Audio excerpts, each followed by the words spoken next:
Queridos irmãos, neste momento nós queremos iniciar o estudo, a carta de Paulo aos Efésios.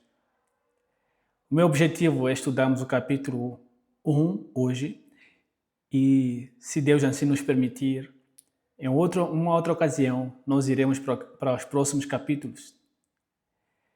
E na carta de Paulo aos Efésios, é uma carta que nos apresenta o Evangelho de uma forma profunda, assim podemos dizer. Do capítulo 1, capítulo 2, capítulo 3. Ali nós vemos o que é o Evangelho e nós vemos o que envolve o Evangelho. E ali nós vemos a profundeza que o Evangelho traz para nossas vidas. Nós vemos o Evangelho de uma forma profunda. Eu costumo dizer que se existe alguma carta em que o Evangelho é apresentado de forma profunda, essa carta, para mim, na minha opinião, seria a carta de Paulo aos Efésios. Porque quando nós lemos ali, nos versículos, nós vemos o que o Evangelho faz. Ali nós vemos que o Evangelho destrói barreiras. O Evangelho destrói o muro da inimizade que havia entre o gentio e o judeu. Nós vemos o Evangelho tirando todos os preconceitos que a sociedade tem. Então, por esses motivos, eu acho essa carta ser a carta onde Paulo apresenta o Evangelho de uma forma profunda. Então, por favor, esteja comigo nesse tempo e nós vamos aprender com Paulo. Vamos aprender com Paulo as verdades profundas do Evangelho de Cristo. Então, esse vai ser o nosso tema por cima desses capítulos. As verdades profundas do Evangelho de Cristo. As verdades profundas do Evangelho de Cristo. Eu costumo repetir para deixar claro aquilo que eu vou falar. Então, no versículo 1 até o versículo 23, nós vamos ver essas verdades profundas do Evangelho de Cristo. Mas antes disso, queridos irmãos, vamos orar para que o Senhor nos acompanhe durante os nossos estudos. Vamos orar para que o Senhor nos dê um norte. Vamos orar para que o Senhor nos dê sabedoria. Vamos orar para que o Senhor abra as nossas mentes, para que a gente entenda esse capítulo. Vamos orar? Senhor nosso Deus, obrigado. Mais uma vez, é sempre um privilégio, Senhor, apresentar a Tua palavra. É sempre um privilégio ler as Escrituras e falar das Escrituras, falar das verdades bíblicas. Para mim, é um privilégio, Senhor. Muito obrigado, mais uma oportunidade que o Senhor me deu para apresentar as verdades do Evangelho de Cristo. Muito obrigado, Senhor, por nos permitir entendermos a Tua palavra e também por nos permitir compartilhar com os nossos irmãos. Senhor Deus, muito obrigado. E, por favor, guia-nos nesses estudos. No nome do Senhor Jesus. Amém. Efésios capítulo 1 é onde nós vamos falar, mais uma vez, nós iremos falar sobre o tema As Verdades Profundas do Evangelho de Cristo. E, para começar, nós iremos no versículo 1 e assim nós vamos apresentando as verdades contidas ali em cada versículo. E o capítulo começa da seguinte maneira: Paulo, apóstolo de Jesus Cristo, pela vontade de Deus, aos santos que estão em Éfeso e aos fiéis em Cristo Jesus. E sempre eu gosto de dar o contexto de cada estudo que eu faço para a gente entender o que se trata nesses capítulos.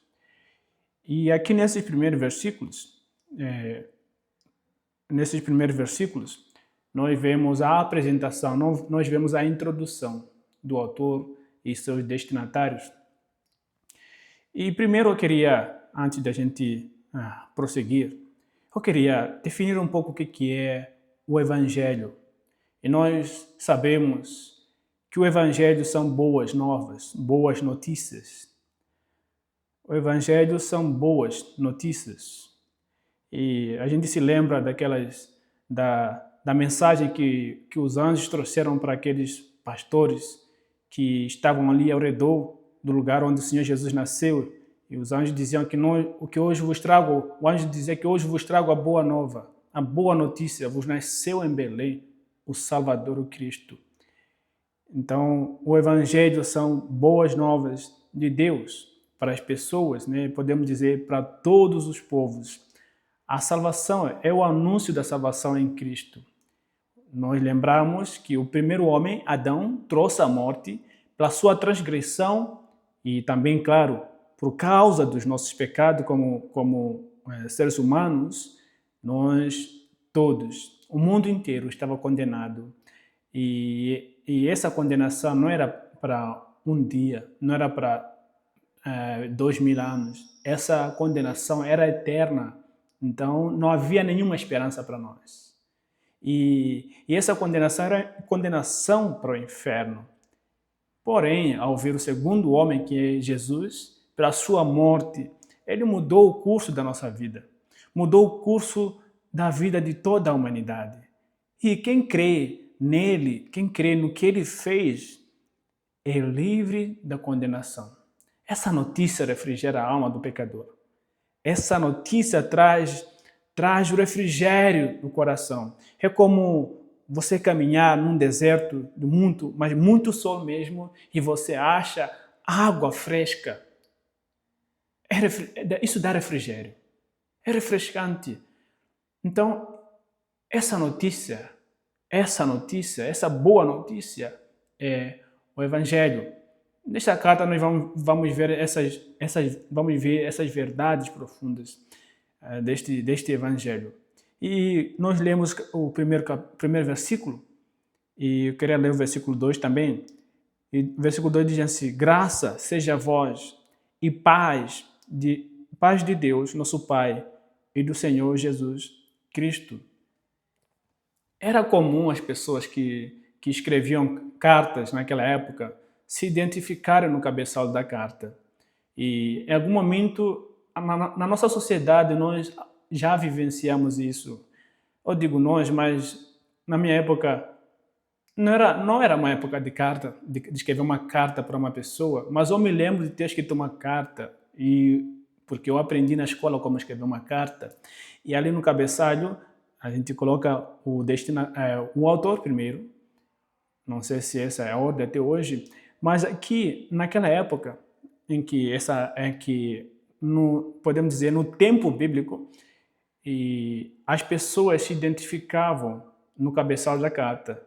E nesta carta o autor se identifica com o nome de Paulo, porque Paulo, que antigamente chamado Saulo, agora Paulo, e alguns vão dizer que quem o chama de Paulo é o Lucas.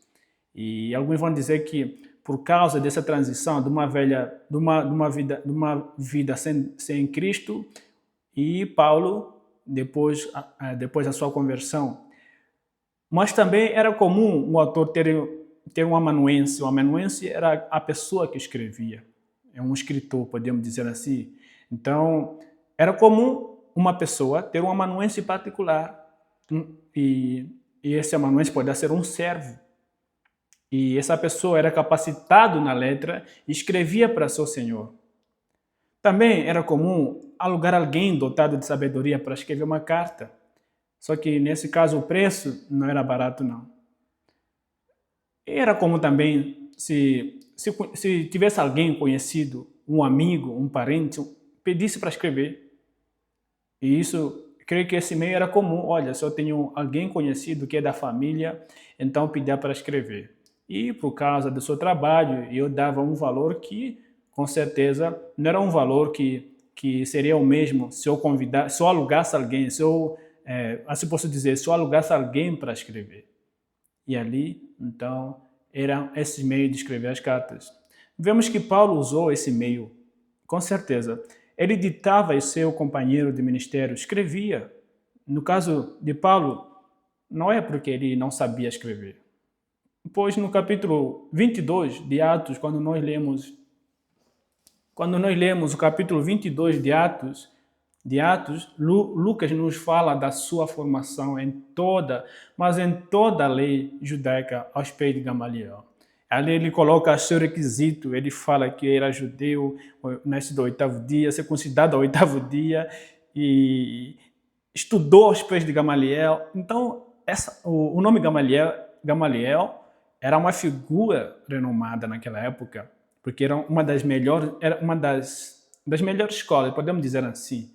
Então, quem sentava aos pés de Gamaliel hoje não sei dizer quais serão as faculdades teológicas renomadas, e eram admiradas as pessoas que sentavam aos pés de Gamaliel. Então, não é porque Paulo não podia escrever, mas não sei dizer, ele usou esse meio, ele ditava e os seus companheiros escreviam. E é bom quando a gente está numa equipe, o trabalho avança. E a visão de Paulo, alguns dizem que a visão de Paulo muitas das vezes foi o que o impedia de escrever. Apesar de que algumas cartas, ele mesmo, ele fala que ele pega na pena e escreve com as letras gigantes. E alguns vão dizer, talvez vão dizer que ele tinha problemas de visão. Então ele mesmo pegava e disse, olha, eu mesmo, Paulo, estou escrevendo. E aí, as letras bem gigantes. Alguns vão falar que é por causa da sua visão, ele teve esse problema de visão. E alguns vão dizer que o problema, ou então o espinho na carne, era a dificuldade de ver, dificuldade de enxergar as coisas. E então ele considerava isso como a espinha na carne. E Paulo se identifica como um apóstolo de Jesus Cristo. E ele diz que ele é um apóstolo de Jesus Cristo pela vontade de Deus. A credibilidade dos apóstolos foi um dos requisitos na constituição do nosso cânon. Cânon eu posso dizer, não sei como explicar, mas são requisitos para colocar os livros como livros confiáveis, o que nós temos hoje na nossa Bíblia. Esses livros, ou todos os livros que nós temos aqui, todas as cartas, passaram por um cânon, onde eram analisados segundo a autoria, se esse autor traz credibilidade à sua vida com Deus, e então eram colocados aqui na Bíblia, e nós, em algum momento, eu falei sobre isso, e alguns livros que são chamados livros apócrifos, são livros que foram reprovados nesse cânon. Não passaram, porque não traziam credibilidade e por isso que hoje não fazem parte da nossa Bíblia.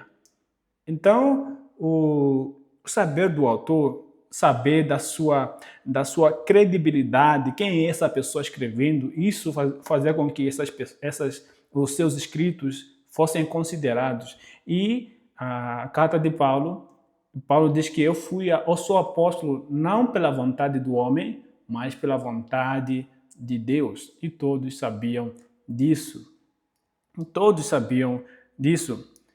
E ao falar que era apóstolo e comissionado por Cristo pela vontade de Deus, toda a igreja sabia que não era qualquer um falando. Paulo era apóstolo na mesma proporção dos 12, mas só que nascido fora do tempo. Ele mesmo fala, eu sou apóstolo, mas nascido fora do tempo. Mas como assim nascido fora do tempo? Seu chamado ao apostolado aconteceu depois de um bom tempo após a sua ascensão. Seu apostolado aconteceu depois de um bom tempo da ascensão do Senhor Jesus. Então, seu chamado para a obra missionária não aconteceu como aconteceu com os 12. Os 12, eles vivenciaram ali o início do ministério do Senhor Jesus até a sua ascensão. Só que Paulo não, ele nasceu fora do tempo, ele se converteu depois e ele foi chamado para a obra depois dos 12. Então, por isso que ele se considera nascido fora do tempo. E mesmo assim, ele era apóstolo, ela aprendeu quais eram os requisitos para ser apóstolo. Quando nós lemos Atos capítulo 6, se não me engano, e ali nós vemos ali os requisitos quando os apóstolos sentaram e queriam encontrar algum substituto de Judas Iscariote que havia traído o Senhor Jesus e acabou se enforcando. E eles queriam alguém que preenchesse o lugar dele. E nós vemos ali os requisitos para ser um apóstolo. Ele diz que tem que ser alguém que estava lá quando o Senhor Jesus iniciou seu ministério e quando o Senhor Jesus terminou seu ministério aqui na terra e foi assunto ao céu. E nós vemos que a sorte caiu no Matias. A sorte que eu estou falando não é uma sorte mundana que nós vemos hoje, mas a vontade de Deus. E Paulo aprendeu aos pés de Jesus. Paulo teve esse tempo aprendendo com o Senhor Jesus. E nós, quando lemos as cartas, em algum momento, Paulo diz que ele teve um tempo em Arábia e ali, provavelmente, foi lá onde ele teve essa experiência com Deus. E ali foi revelado coisas que nem os 12 apóstolos conheciam ou tiveram privilégio. Um desses ensinos é o mistério do Evangelho. Um desses ensinos foram algumas doutrinas sobre como vai ser o nosso corpo lá no céu. Paulo ele fala lá em 1 Coríntios capítulo 15.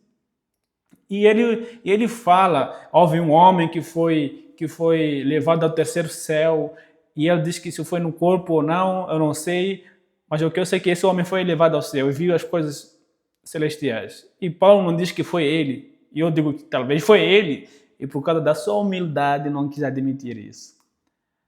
Então, Paulo, ele se encaixa. Apesar de que muitos dizem que Paulo não podia ser um apóstolo, mas eu digo que sim. Se ele foi comissionado por Deus, ele é um apóstolo. E Deus sabe.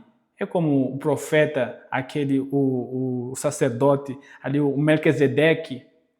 Jesus é sumo sacerdote na ordem de Melquisedeque. Quem que é o Melquisedeque? Foi um sumo sacerdote que serviu aos pés de Deus. E ele era sumo sacerdote, apesar de que no tempo em que começou esse ministério de sacerdote pela tribo de Levi, foi mais tarde, esse homem serviu. Então, Paulo é apóstolo do Senhor Jesus. Ele é. Isso não deve ser a nossa briga hoje, se ele era apóstolo ou não. Olha só o que ele escreveu. Quantas cartas ele escreveu para nós. Então, ele é apóstolo. É apóstolo sim. É apóstolo sim. Então, esse é o cabeçalho, essa é a introdução da carta de Paulo aos Efésios. E para terminarmos nessa parte de introdução, e depois que ele se identificava e seus credenciais, de seguida colocava-se ali o destinatário da carta, a pessoa a quem estava destinada a carta. Paulo escreve para a igreja que está em Éfeso. Seu primeiro contato com aquele povo, quando nós lemos as Escrituras, nós vimos que foi no fim da sua segunda viagem missionária. E você lembra que ele foi com Priscila e Áquila, ficou com Priscila e Áquila, e ali pregaram o evangelho juntos, e mais tarde os gentios acabaram se convertendo e agora são chamados de fiéis em Cristo Jesus. Não é maravilhoso? É o que o evangelho faz. Pessoas que não conheciam o evangelho, agora eles fazem parte da igreja. Fazem parte da igreja. É o que Paulo nos fala aqui, que pessoas como nós vemos ali, os Éfesos, eles não tinham evangelho, mas Paulo, junto com o casal Priscila e Áquila, e mais tarde Apolo passou por lá, e eles pregaram o evangelho, e ali os irmãos, o pessoal de lá se converteu. E agora são chamados de fiéis em Cristo Jesus. Não é bom? Nós somos chamados de fiéis. apesar de que nós não somos fiéis, mas por causa da fidelidade de Cristo, por causa do que Cristo fez em nós, somos atribuídos. Deus, olhando para nós, Ele vê o seu Filho. Ele vê a obra redentora do seu Filho em nós. Isso é profundo. Isso é profundo. Olha o que o Evangelho faz em nós. Ele nos transforma de pessoas maus para pessoas boas. Ele nos transforma de pessoas cruéis para pessoas sensíveis ao amor de Cristo. Uma vez colocado o nome do autor, seus credenciais e seu destinatário, o cabeçalho da carta era finalizado por um desejo da parte do autor para o seu destinatário. Nessa carta, Paulo deseja que a graça e a paz de Deus preencha o estilo de vida daquela igreja. A graça é o meio pelo qual todos nós somos salvos. Nós dissemos que é um favor imerecido de Deus. Deus tratando a humanidade do jeito que não merecia. Nós merecíamos a condenação eterna. Nós merecíamos o inferno. Porém, Deus age com graça, nos oferecendo o seu Filho. Nos dando o seu Filho. Nos dando o seu único Filho. Porque Deus amou tanto o mundo, João 3,16. Amou tanto o mundo que deu seu Filho unigênito, para que todo aquele que nele crê, aquele que crê em Jesus, não pereça, mas tenha o quê? A vida eterna. Isso é graça, um favor imerecido.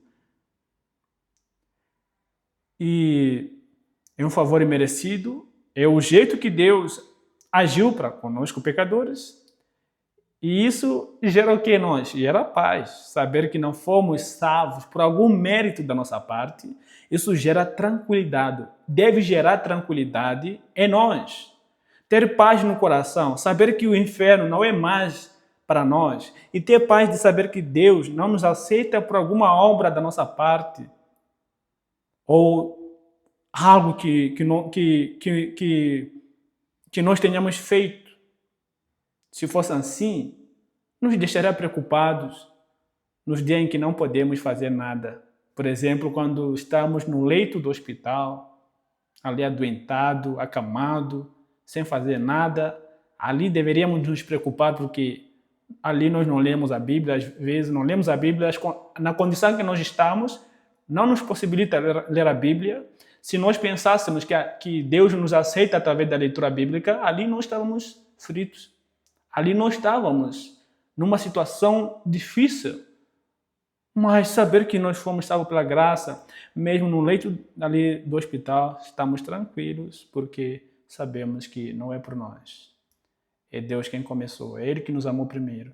É Ele que deu seu Filho. E pela graça. E a graça e a paz só podem ser achados em Deus. E a igreja ali de Éfeso, Paulo chama a igreja a viver essas verdades. A graça e a paz. E que todos os crentes vivam a graça e a paz de Deus. E nós, por causa das preocupações deste mundo, nós nos esquecemos dessas verdades. Por causa das dores que esse mundo, devido ao pecado, cria, posso dizer assim, cria, ou então existe, nós nos esquecemos da graça e a paz. E algumas saudações hoje, por exemplo, alguns preferem que sejam cumprimentados com a expressão a paz do Senhor. Para nos lembrar, olha, pela graça, e essa graça deve gerar em nós a paz do Senhor, que na cultura judaica quer dizer shalom, a paz de Deus. Então, querido irmão, viva a graça e a paz. E eu digo para você e eu digo para mim também, vivamos a graça e a paz do nosso Senhor Jesus Cristo. Esse é o convite. Essa é a marca de saudação de Paulo. Essa é a marca, é a assinatura de Paulo. Graça e paz. Apesar de que alguns personagens, alguns autores também adotaram essa assinatura, a graça e a paz, quando se direcionavam para seus destinatários. É para lembrarmos de que, olha, é graça, começa em Cristo e termina nele. E é o que nos faz a não vivermos ansiosos nesse mundo tão agitado. É o que nos deixa tranquilos nesse mundo cheio de incerteza. É o que nos deixa tranquilos nesse mundo que caminha de mal a pior. É a graça e a paz de Deus. Então, queridos irmãos, assim como Paulo tinha como objetivo encorajar aquela igreja, eu também quero encorajar todos nós a vivermos a graça e a paz do nosso Senhor Jesus Cristo. E continuemos para o versículo 3. No versículo 3 diz o seguinte: bendito seja o Deus e Pai de nosso Senhor Jesus Cristo, o qual nos abençoou com todas as bênçãos espirituais nos lugares celestiais em Cristo. Aqui iniciamos o desenvolvimento da carta. Já saímos da introdução e aqui o desenvolvimento. E, como a característica de uma carta, na introdução nós encontramos o autor, o destinatário, seus credenciais, ali o desejo expressado. E ali no desenvolvimento nós encontramos ali o assunto principal. Ali se encaixa o assunto, aquilo que o autor quer expressar, aquilo que o autor quer transmitir, aquilo que o autor quer informar para seu público-alvo. Isso encontramos ali no desenvolvimento. E, começando já o desenvolvimento, no versículo 3, o desenvolvimento de qualquer escrita, como nós dissemos, é onde os assuntos da carta são colocados. Paulo inicia essa parte dando ali louvores a Deus. Ele inicia dizendo: bendito seja Deus e Pai de nosso Senhor Jesus Cristo, o qual nos abençoou com todas as bênçãos espirituais nos lugares celestiais em Cristo. A expressão bendito significa louvado, louvem, exaltado, entronizado, magnificado seja Deus. Essa é a mensagem que Paulo nos diz. Louvado, exaltado, entronizado, magnificado seja Deus. Paulo convida a igreja a dar louvores a Deus pela sua obra magnífica mostrada na salvação dos pecadores, a qual eu faço parte e sou o principal dos pecadores. Nós cremos que Jesus tem Pai, Deus, e nós também cremos na existência de Deus. E cremos também no Espírito Santo. E cremos na Trindade. Eu creio na Trindade e eu quero acreditar que você também crê na Trindade. Apesar para nós ser difícil de explicar esse assunto, mas nós cremos. E na salvação, o Pai planeja a salvação e o Filho a executa. E o Espírito Santo trabalha nos corações convencendo do pecado e do juízo, como ali fala em João. Então, as três pessoas trabalhando para algo melhor, algo maior, que é no Evangelho. O Evangelho nós vemos ali a Trindade trabalhando junta para algo melhor e maior, que é a salvação de pecadores, na qual eu sou o principal. Todos nós pecadores miseráveis, Deus misericordioso trabalhando para nos oferecer essa salvação. Louvado seja Deus. Por isso que Paulo diz que, olha, louvem a Deus. Por isso que Paulo diz, olha, bendito seja Deus. Louvado, exaltado seja Deus. Uma das verdades profundas do Evangelho é que em Cristo temos o quê? Todas as bênçãos do Pai que estão lá no céu. É o que Paulo está nos dizendo aqui. Podemos dizer que tudo que está no céu pertence ao crente. Lá no céu desfrutaremos de todas as maravilhas.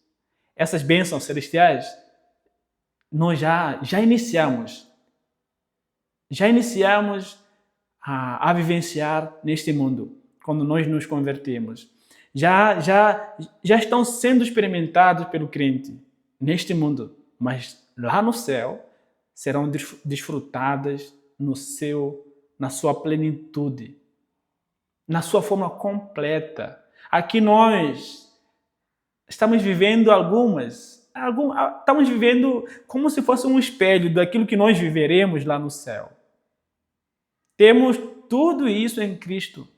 Cristo nos leva consigo para desfrutarmos de todas as bênçãos celestiais preparados por nosso Pai Celestial, Deus. Então, é por isso que Paulo diz o quê? Bendito seja o Deus e Pai de nosso Senhor Jesus Cristo, o qual nos abençoou com todas as bênçãos espirituais nos lugares celestiais em Cristo. Então, louve a Deus por causa dessas bênçãos que nós temos em Cristo, que nós temos em Deus através do seu Filho Jesus Cristo. Então, queridos irmãos, fique feliz. Não fique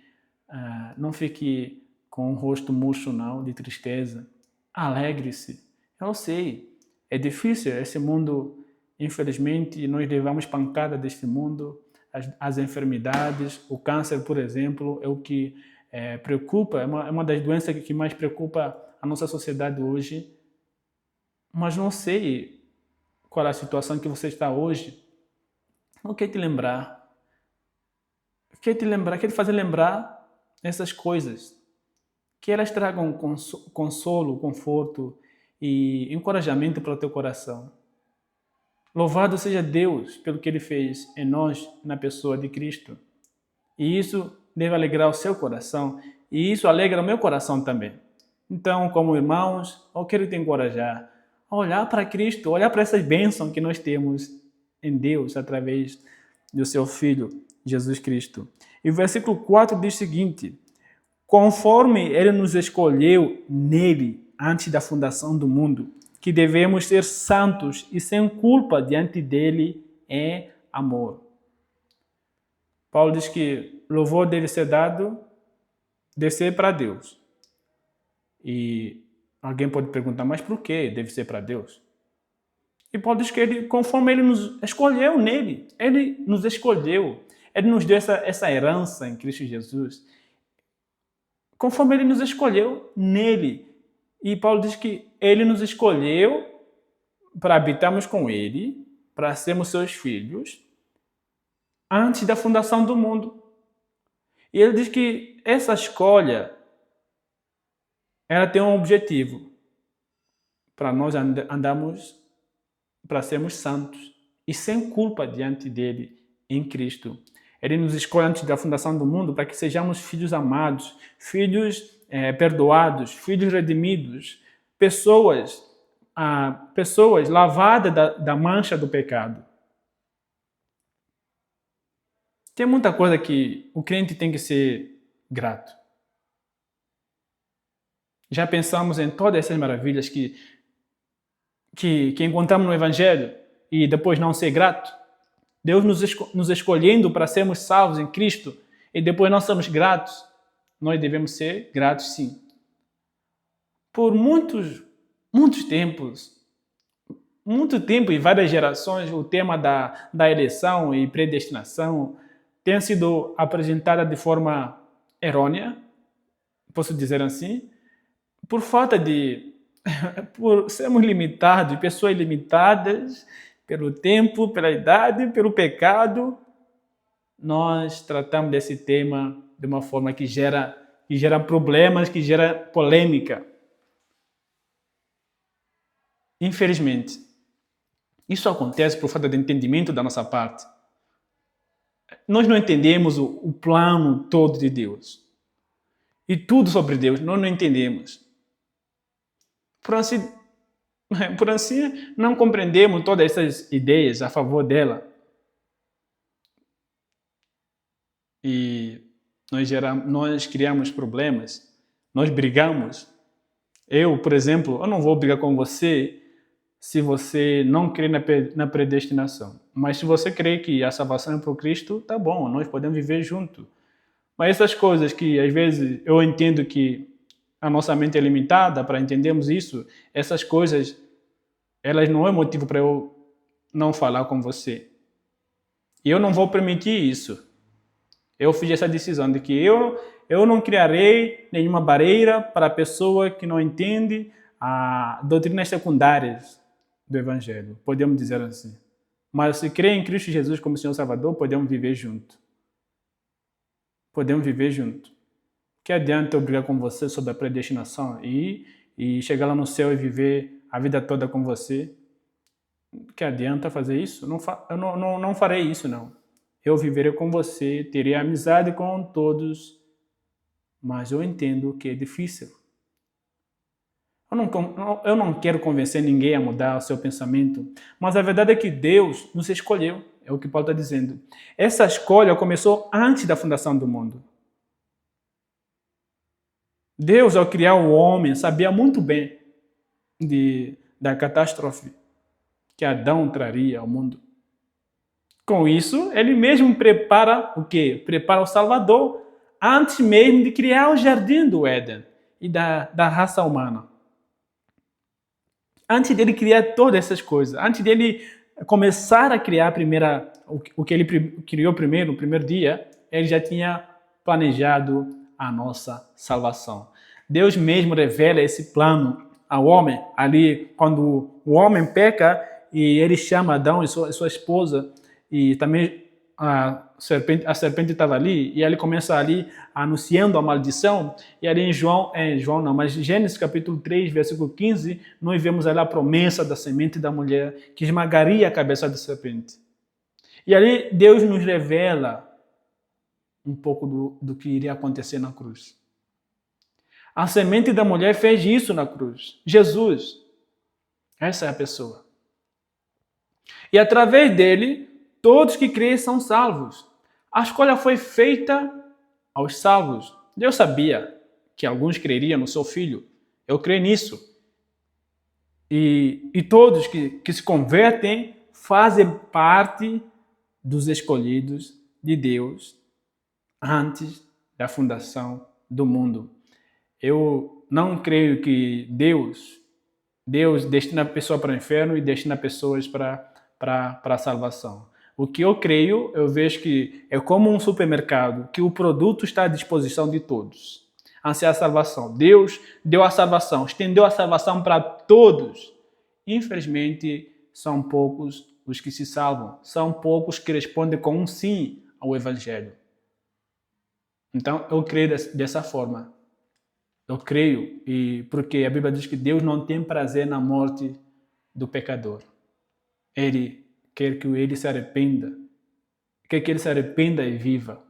Então, eu creio que Deus, ele estendeu a salvação para todos. E a salvação é perfeita, a salvação ela é suficiente para salvar o pior dos pecadores. Eu que vos falo, se eu fui salvo, e o que mais será impossível? O que mais será impossível de ser salvo? Se a salvação me alcançou, que pessoa não pode ser salvo se Deus me alcançou?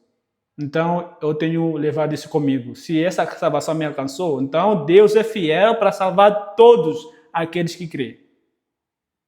Deus é fiel. E no versículo 5 e 6, 5 diz assim: e nos predestinou para filhos de adoção por Jesus Cristo para si mesmo, segundo a complacência da sua vontade. Versículo 6. Para louvor da glória da sua graça, pela qual nos fez aceitáveis a si no amado. Deus, ao nos escolher, ele mesmo nos predestinou. E nós vemos a eleição e nós vemos aqui a predestinação. Então, eu creio na predestinação e eu creio na eleição. Se você me pergunta, você crê na eleição? Eu digo, sim, está na Bíblia. Crê na predestinação? Sim, eu creio, está na Bíblia. Paulo fala sobre isso. A pergunta talvez seria, mas como que você entende isso? Talvez diferente seria a minha explicação, porque pode ir contra o seu entendimento. A eleição está na Bíblia, a predestinação está na Bíblia. Mas só que o problema hoje é como você explica isso. Predestinação, por exemplo, predestinação é traçar o destino antes. É você predestinar o destino. Predestinar o destino, podemos dizer assim. Você já traçou o destino antes. Assim, o destino do crente foi planejado também antes da fundação do mundo.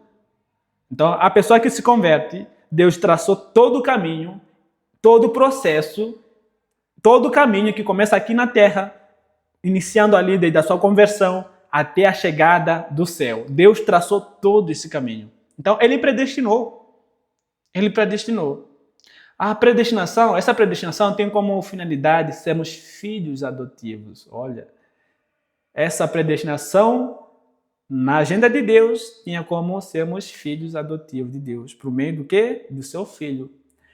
Agora somos filhos de Deus por meio de adoção. É o que ele nos fala no versículo 5. E nos predestinou para filhos de adoção. Olha só, ele nos predestinou para sermos filhos dele por meio de adoção. Não somos filhos biológicos de Deus, mas por meio de adoção. Por meio de adoção.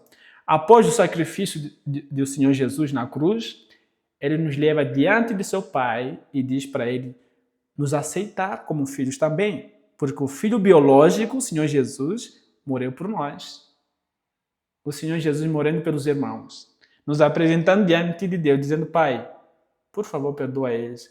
Eu sei que eles são pecadores. Eles não merecem a salvação do Senhor. Mas, olha, eu paguei por eles. Aceita eles como filhos. Pelo que eu fiz na cruz. Não pelo mérito deles, mas pelo que eu fiz na cruz. E o Pai ali nos adota como filho. Diz: tá bom, vocês são meus filhos. Na pessoa do meu filho biológico. Não é por vocês, não. É por causa do que o Senhor Jesus fez na cruz por nós. Esse plano Deus tinha no coração antes da fundação do mundo. E versículo 6 diz que para o louvor da glória da sua graça. Então o louvor era para ser para ele, para a glória dele. O louvor era para ser para a glória da graça que ele nos mostrou. A graça pela qual nos fez aceitáveis no amado. Que bênção! Bênção, queridos irmãos. Isso é maravilhoso.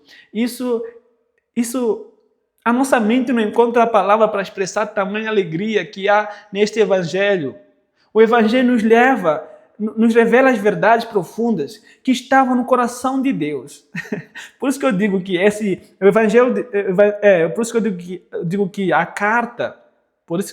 a carta de Paulo aos Efésios, ela explica de uma forma profunda o que é o Evangelho. O que aconteceu no Evangelho. Apesar de que nesse mundo não saberemos na sua totalidade, e no céu também nós aprenderemos mais o que envolveu esse Evangelho, mas nessa carta Paulo ele explica de uma forma profunda das verdades do Evangelho de Cristo. Paulo foi um apóstolo que recebeu essas revelações profundas de Deus e comunicou à igreja. Aqui o apóstolo apresenta as verdades de Deus para que a igreja viva uma vida digna do chamado. Esses temas que aos nossos olhos ficam a desejar saber mais na sua totalidade, nos levam a saber das maravilhas de Deus e o privilégio que o crente tem diante de Deus. Olha, isso é impactante. Nós somos filhos adotivos. E no filho adotivo não há diferença. Não há diferença se você é filho adotivo ou filho biológico. Numa família onde tem um filho biológico, um filho adotivo, quando você consuma a adoção, hoje em dia, não é como antigamente que não era registrado no papel. Mas hoje em dia, preza-se muito a questão de tudo ser legalizado. E nós vemos que o juiz decide, apesar de que também a criança também participa, mas o juiz, a resposta do juiz, quando ele bate o martelo dizendo: olha, está consumada a adoção, a partir daquele momento, o filho adotado ele goza dos mesmos direitos que o filho biológico. Na verdade, não existe mais aquela apresentação, olha, esse aqui é meu filho biológico, esse aqui é meu filho adotivo. Não, todos são meus filhos. Apesar de que em alguns momentos a sociedade tenta dizer, mas qual é que é o seu filho mesmo, o seu filho mesmo? Com essa pergunta, eles querem dizer quem que é adotivo, quem que não é. Então, para a sociedade, se é filho adotivo, então não é bem seu filho. Mas só que eles não entendem que não é bem assim. É sim nosso filho. É sim nosso filho. E nós tiramos da nossa boca filho adotivo. E nós dissemos, sim, você é nosso filho. E você carrega o nosso sobrenome também. Então, nós somos filhos adotivos de Deus. Nós gozamos dos mesmos direitos. E por isso que Paulo diz que ele preparou as bênçãos celestiais para nós. Isso é maravilhoso. É maravilhoso. E o versículo 7, ele diz o seguinte, em quem temos a redenção pelo seu sangue, o perdão dos pecados, segundo as riquezas da sua graça. Versículo 8, que ele tornou abundante para conosco em toda a sabedoria e prudência. Uma das verdades profundas do Evangelho de Cristo é que nele temos a redenção. Redenção significa a libertação de um escravo de uma vida de escravidão para a liberdade. Quando uma pessoa não conseguia, naquela época, olhando para o contexto, né? Quando a pessoa não conseguia pagar suas dívidas, tinha que se tornar um escravo da pessoa que a devia. Nós temos lembra daquela história, não sei se é Elias ou Eliseu, daquela viúva que disse que quando o profeta disse, olha, dá-me de comer, e ele disse, olha, o que nós temos é isso, e eu vou fazer para meu filho, e vai acabar e nós vamos morrer. E nada da história que eu queria era a outra história que aquela mulher diz, olha, os meus filhos, nós somos a família de um servo de Deus, mas quando o servo de Deus morreu, deixou uma dívida e não conseguimos pagar, e eles vão levar meus filhos para serem escravos. É nesse contexto. Quando a pessoa não conseguia pagar suas dívidas, tinha que se tornar escravo da pessoa que a devia para trabalhar um determinado tempo, e depois que trabalhasse, os anos proporcionais ao valor devido, poder ser liberto. Outra forma de escravidão era a venda de escravos. Nós vemos na Bíblia muito isso, e com certeza a venda de escravo é resultado do pecado no homem. Deus nunca permitiu que entre judeus houvesse essa prática de vender o irmão como um escravo por não ter conseguido pagar a sua dívida. Nós vemos ali quando Esdras, Neemias, Zorobabel lutam muito contra essa prática que estava ali no meio dos judeus quando retornaram ali da Babilônia para Jerusalém. A forma para se libertar da escravidão naquela época era trabalhar os anos referentes à dívida e depois ser liberto. Ou então ser comprado para algum membro da família. Tinha essa liberdade também. E ganhar a liberdade e então então você era livre. Era livre. E isso tudo gerava sofrimento na família. Ser escravo não era fácil. Não era fácil, não. Mas no nosso caso, a nossa redenção foi do império das trevas para a luz de Deus. Foi da escravidão do pecado para a liberdade. Nós éramos dominados por Satanás. E agora nós pertencemos a quem? A Deus. Nossos pecados foram perdoados como resultado da sua graça por nós. Fomos libertos do pecado. Fomos comprados do mercado da escravidão, sem nenhum mérito. Claro, o escravo não tinha algum mérito. Se alguém chegasse e comprasse, olha, eu pago para você, pago sua dívida. Eu não tinha algum mérito. No nosso caso, nós não tínhamos nenhum mérito da parte nossa para sermos salvos por Deus. Deus nos comprou, nos tirou do império das trevas, nos colocou na luz. Isso é graça, como Paulo vai explicar em capítulo 2, versículo 8 a 10. E ele diz que porque sois salvos pela graça. E isso não vem de vós, é dom de Deus. E aí quebra o nosso orgulho, né? Porque nós, como seres humanos, queremos reconhecimento, queremos honra, queremos ser ali reconhecido, mas Paulo diz que não é por seu mérito, pecador miserável, pela graça. Isso quebra o nosso orgulho. E é aí onde o homem, falando assim, do sexo masculino, é aí onde muitas das vezes ele não quer aceitar e prefere morrer nas trevas e prefere ficar no pecado, porque falar para o homem, mostrar para as falhas dele, mostrar para a sua fraqueza, mostrar para as suas incapacidades, você acabou com ele, você acabou totalmente com ele. E o evangelho acaba conosco. Realmente o evangelho acaba conosco.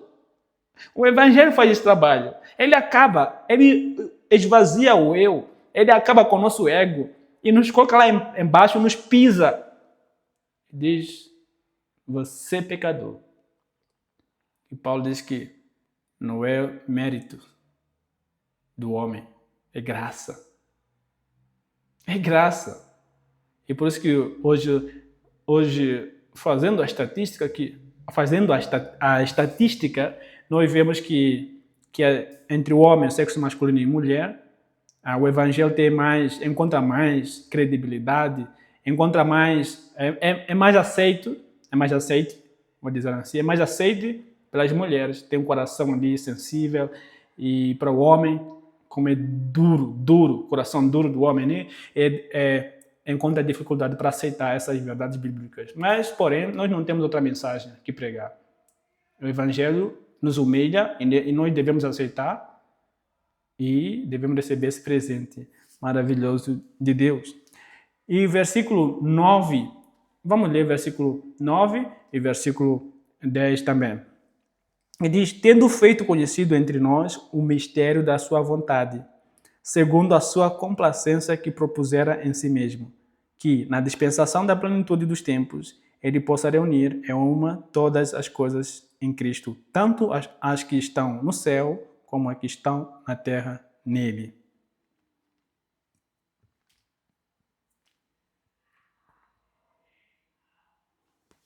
Deus, através da sua sabedoria, não na sabedoria dos homens, porque na sabedoria dos homens, como Paulo diz, ninguém pode vir a Deus. E ninguém pode conhecê-lo também. Isso está em 1 Coríntios. O homem tenta entender essas verdades e, infelizmente, não chega a entendê-las. Não chega a entendê-las. E assim acontece conosco também. Mas Deus, amados, Deus revelou essas verdades segundo a sua sabedoria, para que a glória fosse dele e não nossa. Como Paulo diz, tendo feito conhecido entre nós o mistério da sua vontade, segundo a sua complacência que propusera em si mesmo. Complacência quer dizer o propósito, vontade. Deus, na sua sabedoria, nos fez conhecer o mistério que não revelou para ninguém. Entre os profetas, nem o período do Antigo Testamento, eles não sabiam desse mistério. Mas a igreja hoje tem o privilégio de saber desse mistério. E o mistério também era sobre a igreja. Era mistério. A igreja era mistério, mas agora não é mais, porque foi revelado aos apóstolos. Através da igreja, Deus reunirá, como fala no versículo 10, na plenitude dos tempos, Deus reunirá todas as coisas. E esse plano já está acontecendo hoje, quando nós vemos a pregação do Evangelho. E com a pregação do Evangelho, nós estamos experimentando isso. A plenitude dos tempos, ou dispensação dos tempos, falam da dispensação tem a ver com a administração, falam da administração de Deus, cujo cabeça é Cristo. E esse tempo, essa dispensação, será no milênio, onde Cristo será tudo em todos. O Pai confia ao Filho uma administração de 1000 anos sobre toda a raça humana. O Evangelho revela essa verdade futura de Deus, onde Cristo dominará em toda a extensão do reino milenar. E hoje estamos experimentando isso, o Evangelho ali salvando pessoas de vários povos de todos os continentes. Estamos experimentando isso. Por isso que quando eu vou para os Estados Unidos, e tem uma igreja ali, vou me reunir, e são meus irmãos. Quando vou para onde, ali se tem uma igreja, ali vou me reunir com meus irmãos. E Deus está fazendo isso, mas essa dispensação, esse governo total de toda a humanidade num só lugar, acontecerá em breve. Acontecerá em breve. Então, queridos irmãos, um dia, e aqui, irmãos, aqui nesses versículos, ele nos mostra que é inútil expulsar algum irmão da igreja porque ele talvez é calvinista ou não. Você vai expulsar porque é calvinista, mas lá no céu você vai morar com ele para sempre. Que adiantou? Você ter expulsado por algum tempo e lá no céu você viver toda a eternidade com ele. Então você viu? Estamos vendo que o que o Evangelho faz, o que o Evangelho é e como que as nossas práticas, os nossos costumes atrapalham o Evangelho. Então, o Evangelho nos chama a mudarmos. O Evangelho nos chama a uma vida, mas uma vida transformada. Este é o Evangelho, uma vida transformada. Uma vida transformada. No versículo 11 e 12, em quem também obtemos herança, havendo sido predestinados, ou a predestinação, conforme o propósito daquele que faz todas as coisas, segundo o conselho da sua vontade. Versículo 12. Com o fim de sermos para o louvor da sua glória, os que primeiro confiaram em Cristo. Uma das verdades também profundas do Evangelho é a herança que temos diante de Deus, na pessoa de Cristo como filhos adotivos. Hoje, apesar de que eu falei um pouco disso, hoje a lei de adoção de crianças, a vara da infância, defende que tanto o filho biológico quanto o adotado, todos têm os mesmos direitos. A herança é igual. Não existe aquele negócio de, olha, quando os pais morrem, então o biológico tem mais, talvez 60% e o adotado 40%. Não tem isso. Não tem isso. Na verdade, quando o juiz dá a última sentença, como eu disse, quando o juiz dá a última sentença, ele passa a gozar de todos os direitos de filho biológico. E não sei se você está imaginando isso, nós como filhos adotivos temos uma herança celestial guardado por nós. Guardado por nós. Essa herança, como a Bíblia fala, fora preparada antes da fundação do mundo. Você sabia dessas verdades? Então, se nós temos essas verdades, essas heranças preparadas para nós, nos lugares celestiais, qual deve ser a nossa reação? É aproveitar, é viver essas heranças. Olha, o filho adotivo se alegra quando vê esse acolhimento na família, quando vê ali a recepção, ele goza, aproveita, porque não teve esse privilégio. Então, nós como filhos adotivos, como filhos de Deus, aproveitemos. Como uma criança diria assim, oba, oba. Então, tudo foi predestinado ou então preparado antes da fundação do mundo para a alegria dos crentes. Paulo usa o termo nós para se referir à nação judaica, ele junto com seus irmãos que haviam se convertido ao Evangelho, e também, com certeza, os crentes estão inclusos também. E lembremos-nos de que a salvação, como nós sabemos, veio primeiro para os judeus. Infelizmente, nem todos aceitaram. A Bíblia diz que o Senhor Jesus veio para os seus, mas os seus não o aceitaram. Deus queria que a menina dos seus olhos, Israel, como povo, é a menina dos olhos do Senhor, era a menina dos olhos do Senhor, fosse o primeiro a participar dessas bênçãos. Deus queria que esse povo fosse o primeiro a participar dessas bênçãos, dessa herança celestial. Deus queria que a menina dos seus olhos fosse privilegiada.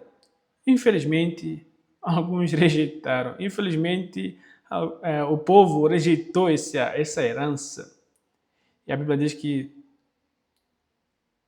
o Messias veio para os céus, mas os céus não o aceitaram. O rejeitaram. E claro, alguns creram. E aqueles que creram, eles fazem parte dessa herança. E aqueles que não creram, com certeza não fazem, infelizmente. Porém, Paulo fala que há esperança para esse povo. Em Romanos 11, Paulo diz que há esperança. Há esperança para eles. E Zacarias, capítulo 12, nos apresenta ali, com a segunda vinda do Senhor Jesus, que há esperança para eles. Porque é um povo que pensava que, por terem nascido como judeu, então, eles automaticamente a salvação lhes pertencia. Eles não sabiam que eles tinham que crer. Na verdade, eles sabiam, mas só que a ignorância, ou então aquele pensamento que temos de que, olha, eu nasci judeu, então a salvação me pertence. Só por ter nascido como judeu, então a salvação é para mim. Ou então me pertence automaticamente. E Paulo vai dizer que não. É filho de Abraão, ele fala que é filho de Abraão, não é aquele que nasceu judeu, mas sim aquele que tem a mesma fé que Abraão. Abraão creu e foi feito o quê? Foi chamado de justo. A justificação de Abraão foi por causa da sua fé, não pelo que ele tenha feito. E Paulo vai explicar esse assunto. Mas, infelizmente, esse povo ignorou essa bênção. E o versículo 13 e 14, vamos ler versículo 13 e 14, diz assim: em quem também vós confiaste depois que ouvistes a palavra da verdade, o evangelho da vossa salvação. O evangelho da vossa salvação. E versículo 14 diz o seguinte,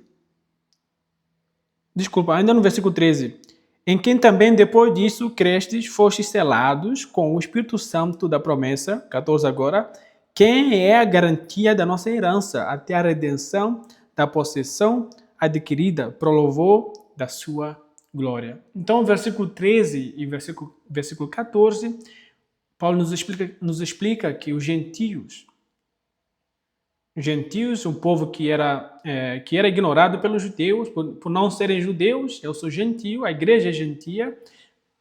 A igreja gentia não, mas a igreja é composta de pessoas gentias e judaicas. Claro, os judeus que creem no Senhor Jesus, eles fazem parte da igreja. E Paulo nos explica que os gentios fazem parte dessa herança predestinada antes da fundação do mundo. Deus já avisava os gentios também, e ele como soberano, ele também como aquele que sabe todas as coisas, ele já olhava para o que ia acontecer. Todos os gentios agora, através da fé em Cristo, quando há confiança no evangelho pregado e crê, aí sim, há um novo nascimento na família de Deus. É a conversão que o Senhor Jesus explicou para Nicodemos, João capítulo 3, e na mesma hora da confissão do pecado, o Espírito Santo passa a habitar no crente e ali sela, torna-se o selo da garantia de que somos de Deus. E quando o gentio crê nisso, qualquer um que crê nisso, ele é feito filho de Deus. E nós vemos ali, João 14, a promessa de que o Senhor Jesus virá nos buscar. Ele mesmo disse, eu vou preparar um lugar que o Senhor Jesus foi preparar para nós. E em breve ele voltará. Já passaram 2000 anos e a nossa fé não desfaleceu e nós estamos em pé como uma igreja esperando o noivo chegar. E nós não desanimamos. Então, essa é a explicação do versículo 13 e 14. E, para terminar, Paulo termina o capítulo 1 com uma oração. uma vez conhecidas as verdades profundas do Evangelho de Cristo, Paulo abre seu coração para que a igreja expressa seu desejo de ver a igreja caminhando rumo à maturidade. E ele expressa de que, olha, a minha oração é essa, a minha oração é que isso aconteça no vosso meio. E começando no versículo 15, vamos ler até o versículo 17, diz o seguinte: por isso, também, depois de ter ouvido falar da vossa fé no Senhor Jesus e o vosso amor para com todos os santos, não cesso de dar graças por vós, fazendo menção de vós em minhas orações. 17. Para que o Deus de nosso Senhor Jesus Cristo, o Pai da glória, vos dê o espírito de sabedoria e de revelação no conhecimento dele.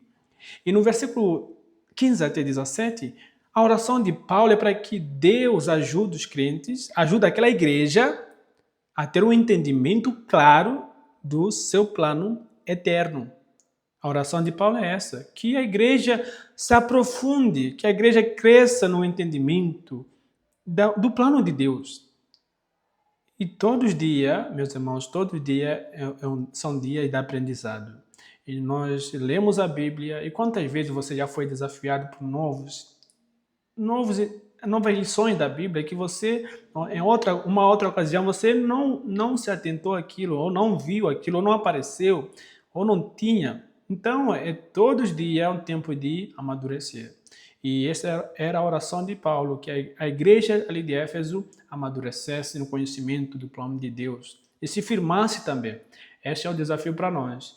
E a forma de nós conhecermos o plano de Deus é através da leitura bíblica e oração, através da prática do Evangelho. Então nós precisamos, cada dia, todos os dias, ali nos esforçarmos rumo à maturidade.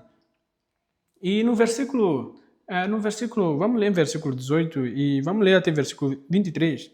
Tendo os olhos do vosso entendimento iluminados, para que saibais qual é a esperança do seu chamado e quais as riquezas da glória da sua herança nos santos, e qual é a suprema grandeza do seu poder sobre nós, os que cremos, segundo a operação do seu grande poder, que manifestou em Cristo, quando ressuscitou dos mortos, e o colocou à sua própria destra nos lugares celestiais, muito acima de todo principado, e poder, e potestade, e domínio, e de todo nome que se nomeia, não só neste mundo, mas também no que há de vir.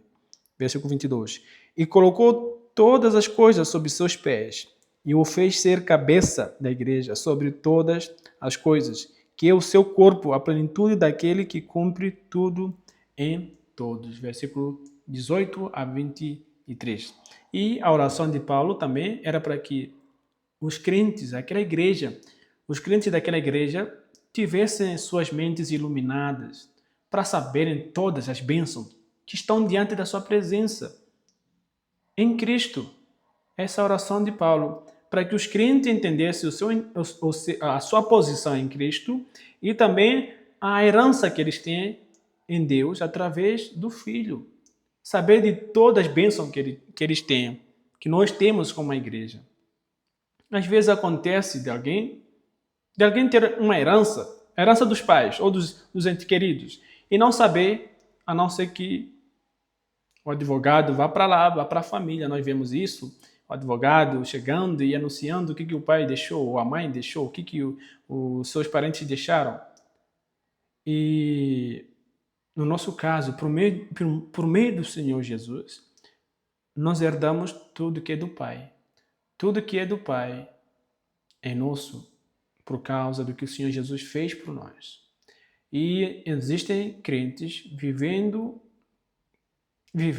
sem saber da herança que tem em Deus através do Senhor Jesus. Então, o convite desse capítulo que Paulo faz à igreja é para que essa oração, na verdade, a oração que Paulo faz é para que a igreja entenda isso, a herança, e também entenda da sua posição em Cristo e também da sua herança. É o que Paulo nos convida. Então, para a gente concluir esse capítulo, eu quero dizer para você que aqui está um baú aberto na sua frente das verdades profundas do Evangelho de Cristo. E qual é a nossa responsabilidade agora? Desfrutar desfrutar dessas bênçãos, dessa herança na nossa caminhada rumo ao céu. Até lá, até chegarmos ao céu, nós precisamos desfrutar dessa herança, das bênçãos que nós temos na pessoa do Senhor Jesus. Todas essas coisas devemos aproveitar. E, claro, eu quero te dizer, eu tenho ainda boas novas. Boas novas não, mas eu tenho ainda mais de que dizer. Olha, lá no céu ainda tem mais coisas para nós. Aqui estamos experimentando o que será lá no céu.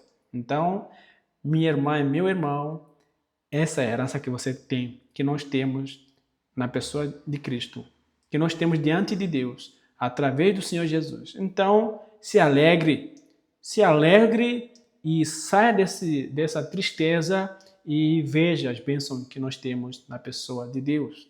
Então, que Deus te abençoe e que Deus te fortaleça com esse estudo e com certeza. Para mim, isso foi um estudo marcante que eu aprendi aos pés de Paulo. E eu espero que você também tenha aprendido junto comigo do que nós temos na pessoa de Cristo. Deus te abençoe.